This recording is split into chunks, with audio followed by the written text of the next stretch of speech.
Assalamualaikum warahmatullahi wabarakatuh. Saya Dewi Lestari, NIM 211600034, ingin memaparkan materi saya yang berjudul Dinamika Aktualisasi Pancasila sebagai Dasar Negara.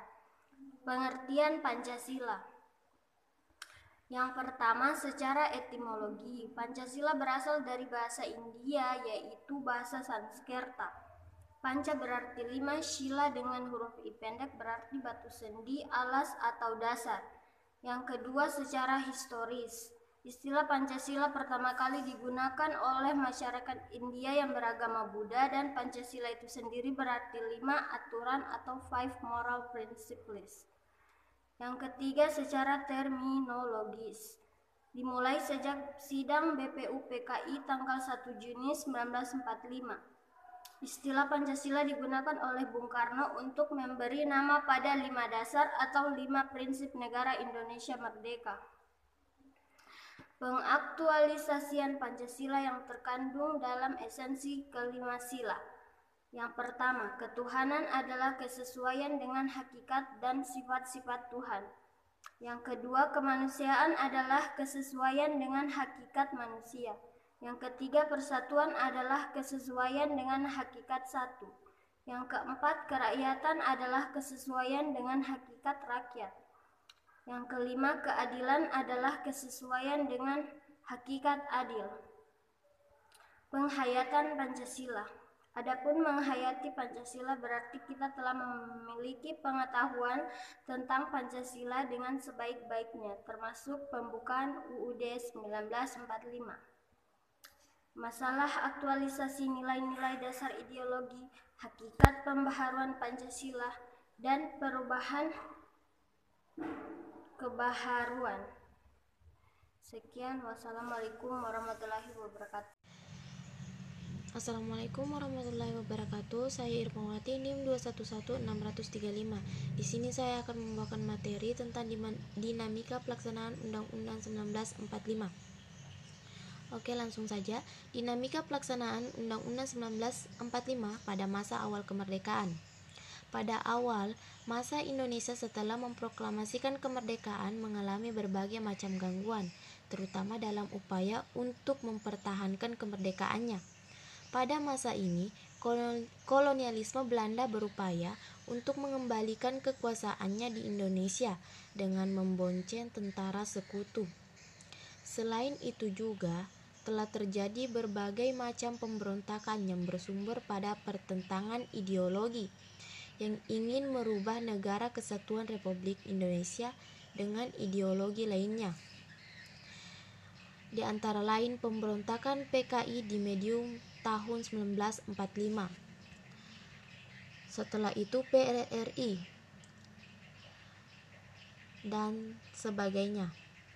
Hal ini bertujuan agar berbagai aliran yang ada di dalam masyarakat dapat diarahkan kepada perjuangan untuk memperkuat, mempertahankan dengan persatuan dan kesatuan kekuasaan pemerintah dipegang oleh Perdana Menteri sebagai pimpinan kabinet secara bersama-sama atau sendiri-sendiri. Perdana Menteri atau para menteri itu bertanggung jawab kepada KNPI yang berfungsi sebagai DPR dan tidak bertanggung jawab kepada Presiden sebagaimana yang dikehendaki. Hal ini berakibat semakin tidak stabilnya negara Republik Indonesia, baik di bidang politik, ekonomi, pemerintahan, maupun keamanan. Semangat ideologi liberal itu kemudian memuncak dengan dibentuknya negara liberal, yaitu Negara Kesatuan Republik Indonesia Serikat, dengan berdasarkan Konstitusi Republik Indonesia pada tanggal 18 Desember 1945. Konstitusi tersebut sebagai hasil kesepakatan Konferensi Meja Bundar 5 KM. Hal tersebut tidak berlangsung lama di Indonesia. Indonesia kembali bersatu pada tahun 1955. Dalam negara Republik Indonesia tersebut masih terdapat negara bagian republik Indonesia yang beribu kota di Yogyakarta, kemudian terjadilah suatu persetujuan antara Negara Republik Indonesia Yogyakarta dengan Negara Republik yang akhirnya membuahkan kesepakatan untuk kembali untuk membentuk Negara Kesatuan Republik Indonesia yang berdasarkan pada Undang-Undang Dasar. Sementara sejak Agustus 1956 isi ini berbeda terutama dalam sistem pemerintahan negara, yaitu menganut sistem perencanaan. 6 rencana tersebut diterima jika disetujui oleh sekurang-kurangnya 8. Jadi jumlah anggota yang hadir 6. Rancangan yang telah diterima oleh konstituante dikirimkan kepada presiden untuk disahkan oleh pemerintah. Hal tersebut dalam pengesahan rancangan itu dengan segera serta mengumumkan Undang-Undang Dasar itu dengan kelurahan dalam kenyataannya konstitusi selama 2 tahun. 6 rancangan tersebut diterima jika disetujui oleh sekurang-kurangnya dari jumlah anggota yang hadir 6. Rancangan yang telah diterima oleh konstitusi dikirim kepada presiden untuk disahkan oleh pemerintah. Pengesahan rancangan itu dengan segera serta mengumumkan Undang-Undang Dasar itu dalam bentuk proklamasi. Hal ini dikarenakan dalam sidang konstitusi muncullah suatu usul untuk mengembalikan Piagam Jakarta dalam pembukaan baru. Karena itu Presiden memberikan pidatonya di depan sidang konstitusi untuk kembali kepada hal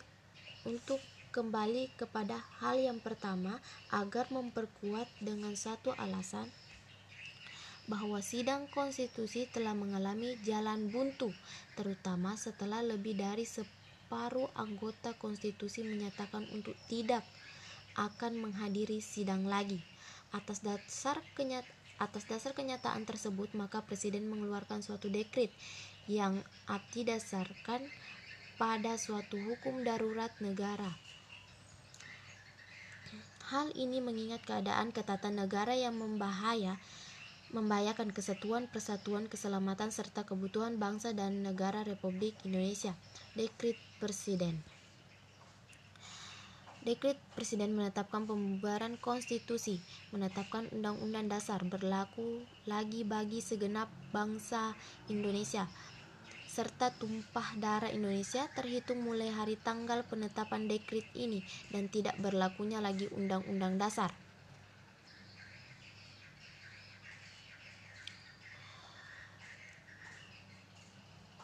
Dua tahun. 6 rancangan tersebut diterima jika disetujui oleh sekurang-kurangnya dari jumlah anggota yang hadir 6.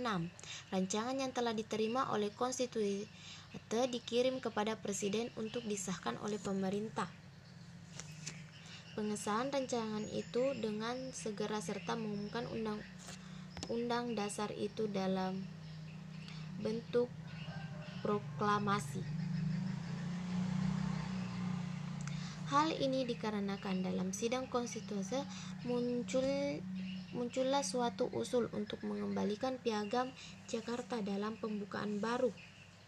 Karena itu Presiden memberikan pidatonya di depan sidang konstitusi untuk kembali kepada hal yang pertama, agar memperkuat dengan satu alasan bahwa sidang konstitusi telah mengalami jalan buntu, terutama setelah lebih dari separuh anggota konstitusi menyatakan untuk tidak akan menghadiri sidang lagi. Atas dasar kenyataan tersebut, maka Presiden mengeluarkan suatu dekret yang didasarkan pada suatu hukum darurat negara. Hal ini mengingat keadaan ketatanegaraan yang membahayakan kesatuan, persatuan, keselamatan, serta kebutuhan bangsa dan negara Republik Indonesia. Dekret Presiden.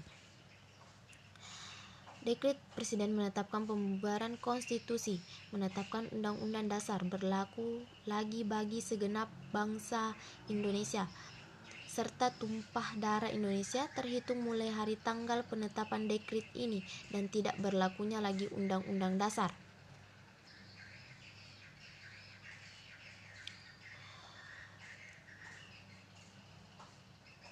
Pada tahun yang sama diumumkan pula dalam Lembaran Negara Republik Indonesia tentang dinamika pelaksanaan Undang-Undang 1945 pada masa Orde Lama. Sejak dikeluarkannya Dekret Presiden Juli 14 November 1965 itu maka berlakunya kembali di negara Republik Indonesia, sekalipun secara yuridis formal sebagai hukum dasar tertulis yang berlaku di Indonesia, namun realisasi ketatanegaraan Indonesia tidak melaksanakan makna dari itu sendiri. Sejak itu mulai berkuasa kekuasaan Orde Lama, sama yang secara ideologis banyak dipengaruhi oleh paham komunisme. Hal ini nampak adanya berbagai macam penyimpangan ideologis yang dituangkan dalam berbagai bidang kebijakan.